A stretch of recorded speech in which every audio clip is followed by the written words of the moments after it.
ایک وقت وہ آیا کہ حضور علیہ الصلاۃ والسلام کا جب وصال ظہری ہوا تو تمام صحابہ کرام پر قیامت برپا ہو گئی. لوگ غم مصطفیٰ صلی اللہ علیہ وسلم میں زار و قطار رونے لگے اور تڑپنے لگے.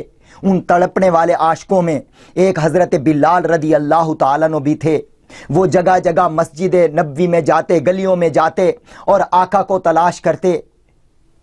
انہیں نہ دیکھا تو کس کام کی ہیں یہ آنکھیں، انہیں نہ دیکھا تو کس کام کی ہیں یہ آنکھیں، کہ دیکھنے کی ہے ساری بہار ان آنکھوں میں. جب حضور کی زیارت نہ ہوئی تو غم برداشت نہ ہو سکا حضرت بلال رضی اللہ تعالیٰ عنہ سے، تو آپ مدینے سے ہجرت کر کے ملک شام کے شہر حلب میں تشریف لے گئے.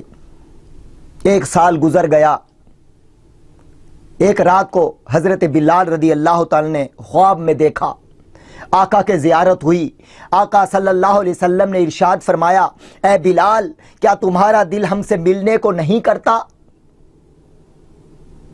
بس جاگ ہو گئی. لبیک لبیک یا رسول اللہ، غلام حاضر ہے. یہی کچھ کہتے ہوئے راتوں رات اونٹنی پر سوار ہوئے. دن رات مسلسل سفر کرتے کرتے آخر مدینے کی پر نور فضاؤں میں صبح کے وقت آپ داخل ہوئے. جب مدینے میں داخل ہوئے تو کچھ صحابہ کرام نے آپ کو دیکھا کہ حضرت بلال رضی اللہ عنہ مدینے میں تشریف لے آئے ہیں. آپ سیدھا مسجد نبوی میں تشریف لے گئے کہ آقا کا دیدار ہو جائے گا. کبھی ممبر کی طرف دیکھتے، کبھی مسجد نبوی کے کونوں میں دیکھتے، کبھی حجروں میں تلاش کرتے، لیکن آقا کا دیدار نہ ہو سکا، آقا کی زیارت نہ ہو سکی. کبھی ادھر دوڑتے، کبھی ادھر دوڑتے کہ آقا کی زیارت ہو جائے. جب آقا کی زیارت نہ ہوئی تو حضور علیہ الصلوۃ والسلام کے روضہ اقدس پر حاضری دی اور حضور کے قبر انور سے لپٹ کر زاروں قطار رونے لگے اور روتے روتے روتے بے ہوش ہو گئے. اتنے میں آپ کی آمد کا ڈنکا بج چکا تھا. جب آپ کو ہوش آیا تو روضہ رسول کے قریب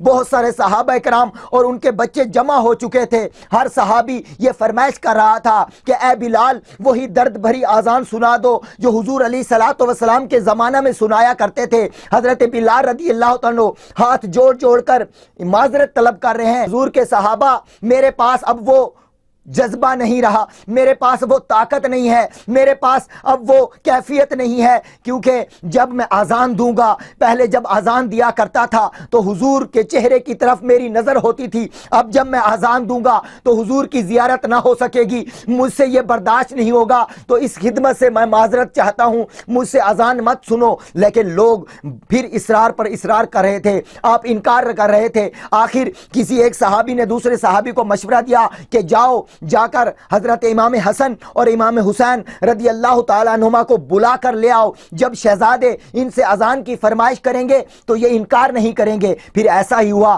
حضرت امام حسن اور امام حسین رضی اللہ تعالیٰ عنہما کو لایا گیا اور وہ آگے بڑھے.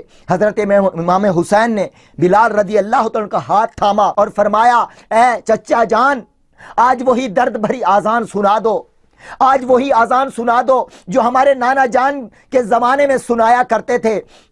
حضرت بلال رضی اللہ تعالیٰ نے حضرت امام حسین کو گود میں اٹھا لیا اور عرض کی، اے شہزادے اگر میں نے تمہاری بات نہ مانی تو تم غمگین ہو جاؤ گے، تو قبر انور میں میرے آقا علیہ الصلوۃ والسلام رنجیدہ ہو جائیں گے. میں ابھی اذان سناتا ہوں.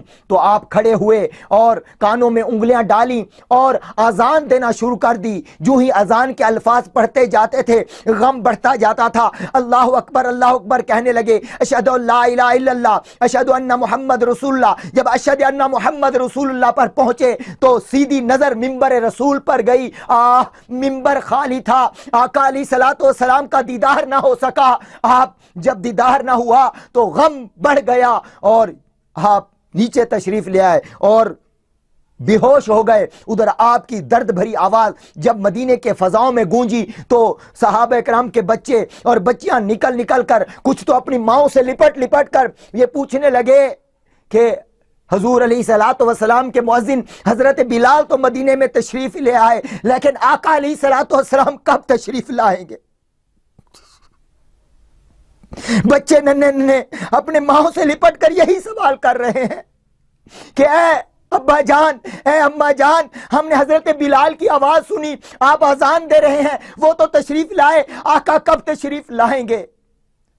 ایک بار پھر پورا مدینہ جو تھا، وہ مدینے کے لوگ غم مصطفیٰ میں زارو قطار رونے لگے۔ روایت کرنے والا کہتا ہے کہ جب آقا نے ظہری پردہ فرمایا، اس وقت جو غم کی حالت تھی، اس وقت بھی مدینے میں صحابہ اکرام پر وہی غم کی حالت تھی۔ جب آپ حضرت بلال رضی اللہ عنہ دوبارہ ہوش میں آئے تو دوبارہ اپنی اونٹنی پر سوار ہو کر دوبارہ ہجرت کر کے ملک شام شہر حلب میں تشریف لے گئے، اور پھر آخری دم تک وہیں رہے، اور آج بھی آپ کا مزار پر انوار حلب کے شہر میں اپنے جلوے لٹا رہا ہے۔ لوگ جانتے ہیں اور جا کر دعائیں مانگتے ہیں حضرت بلال کے صدقے، اللہ دعائیں قبول کرتا ہے۔ اے کاش کہ قسمت مل جائے مجھے بلال حبشی کی، دم عشق محمد میں نکل جائے تو اچھا۔